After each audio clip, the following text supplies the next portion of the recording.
Hello guys, welcome to our YouTube channel. ഇന്ന് നിങ്ങളുടെ മുന്നിലേക്ക് എത്തുന്നത് ഒരു ബീഫ് ബിരിയാണിയാണ്. അടിപൊളി ബീഫ് ബിരിയാണിയാണ്. അതിലേക്ക് ആവശ്യമായത് ആദ്യമായി ഇത് ചെറിയ റൈസാണ് എടുത്തിരിക്കുന്നത്. കൈമ റൈസ്, ജീരക റൈസ് എന്നൊക്കെ പേര് അറിയപ്പെടും. അതായത് ബിരിയാണിക്ക് ഉപയോഗിക്കുന്ന ചെറിയ റൈസ് ഇല്ലേ. പിന്നെ ബീഫ് ഇച്ചിരി വലിയ കഷ്ണമായിട്ട് തന്നെ അരിയണം. അതിലേക്ക് ഇനി ആവശ്യമായത് സവോള, തക്കാളി, പച്ചമുളക്, അതുപോലെ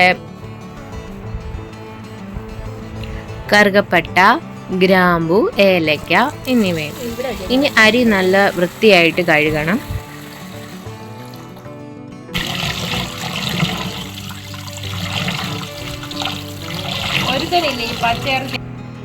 ഇനി ഗ്യാസ് കത്തിച്ച്, ഇത് ഗ്യാസിലാണ് ഉണ്ടാക്കുന്നത്, വിറകടുപ്പിലും ഉണ്ടാക്കാം.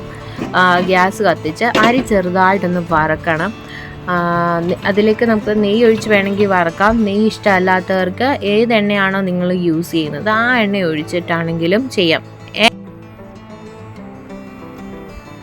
ഇതെന്തിനാണ് അരി ഒന്ന് വറക്കുന്നതെന്ന് വെച്ച് കഴിഞ്ഞാൽ അരി കുഴഞ്ഞു പോകാതിരിക്കാനാണ്. അരിയും ബീഫും കൂടെ ഒരുമിച്ചിട്ടാണ് ഇത് ഉണ്ടാക്കുന്നത്. അപ്പം ഒന്ന് വറുത്തിട്ടില്ലെങ്കിൽ ചിലപ്പോൾ അരി നല്ലവണ്ണം അങ്ങ് വെന്ത് കുഴയാൻ സാധ്യതയുണ്ട്. അങ്ങനെ ഒരു ഇതുണ്ടാവാതിരിക്കാനാണ്.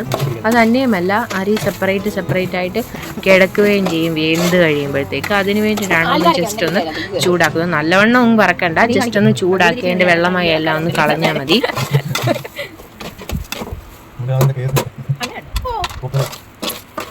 അത് വറുത്ത് വെക്കട്ടെ. അതേസമയം നമ്മൾ വേറൊരിടത്ത് കുക്കറിനുള്ളിലേക്ക് ബീഫ്, ആവശ്യമായിട്ടുള്ള ബീഫ്,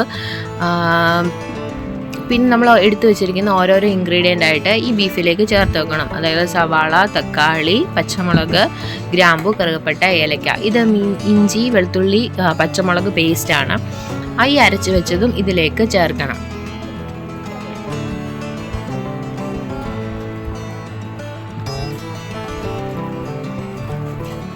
പിന്നെ ഇതിലേക്ക് ആവശ്യമായത് തൈരാണ്. തൈര് എന്തിനാണ് ചേർക്കുന്നതെന്ന് വെച്ച് കഴിഞ്ഞാൽ ഈ ബീഫ് ഉണ്ടല്ലോ, അത് കുറച്ചുകൂടെ സോഫ്റ്റ് ആവാൻ വേണ്ടിയിട്ടാണ് ഇത് ചേർക്കുന്നത്. ഇതിലേക്ക് കുരുമുളക് പൊടിയാണ് ഇപ്പോൾ ചേർത്തത്. പിന്നെ ഇച്ചിരി ബീഫിൻ്റെ മസാലയും,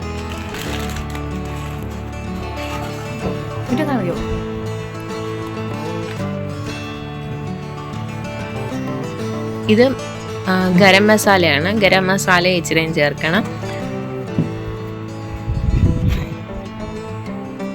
അതിനുശേഷം ഉപ്പ്, ആവശ്യമായിട്ടുള്ള ഉപ്പ്. ഇച്ചിരി അധികം ഉപ്പ് ചേർക്കണം, കാരണം നമ്മൾ റൈസിനുള്ള ഉപ്പും കൂടാണ് ഈ ബീഫിലേക്ക് ചേർക്കുന്നത്. എന്നിട്ട് നല്ലവണ്ണം ഒന്ന് മിക്സ് ചെയ്യാണ് ചെയ്യുന്നത്.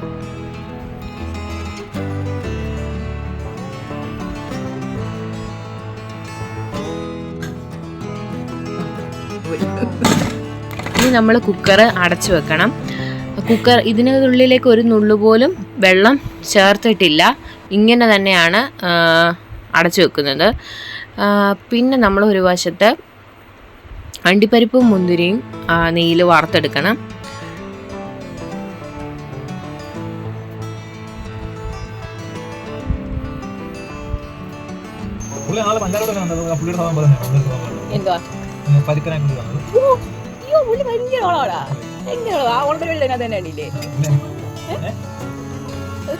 ഒരു നട്ട്സ് എടുത്തിന്നെ വേണ്ട. അല്ല നല്ല ഇത് കൊള്ളം ഇത്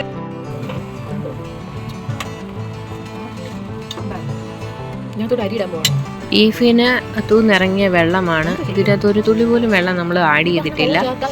ഇതിലേക്ക് ഇനി അരി വേവാൻ കുറച്ചുകൂടി വെള്ളം ആവശ്യമെന്നുണ്ടെങ്കിൽ അത് ഇതിലേക്ക് ചേർത്ത് കൊടുക്കണം. അതിനുശേഷം വെള്ളം തിളയ്ക്കാൻ വെക്കുക. നല്ലവണ്ണം വെള്ളം തിളച്ച് വരുമ്പോൾ, ഇതിനകത്ത് ബീഫ് ഉണ്ട് ഓൾറെഡി, ആ വെള്ളം തിളച്ച് വരുമ്പോൾ അതിലേക്ക് നമ്മൾ വറുത്ത് വെച്ചിരിക്കുന്ന അരി ഉണ്ടല്ലോ, ആ റൈസ് ഇതിലേക്ക് ചേർത്ത് കൊടുക്കണം.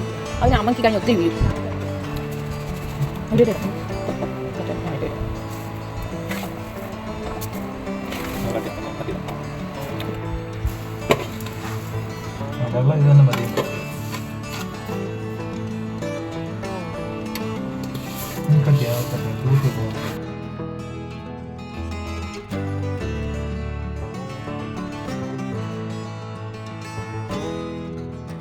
നല്ലോണം തിളച്ചപ്പോഴത്തേക്കും അരി ചേർത്ത് ഇളക്കി വെക്കുകയാണ്. നല്ലോണം ഇളക്കുകയും വേണം. ഇളക്കിയതിന് ശേഷം കുക്കർ അടച്ചു വെക്കുക.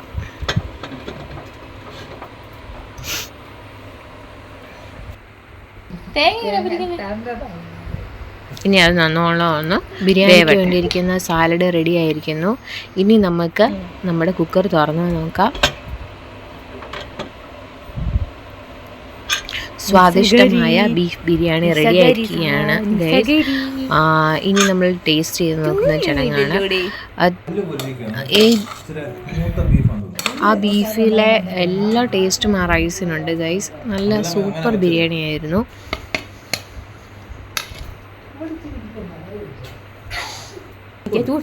ഊതിട്ട്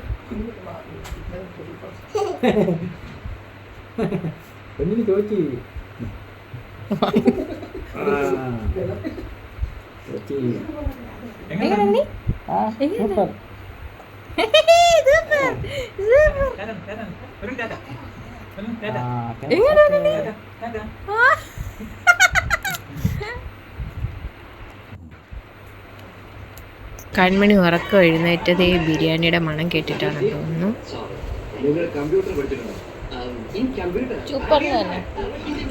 സൂപ്പറിന് തന്നെ കമ്പനി ചേച്ചിയെന്ന്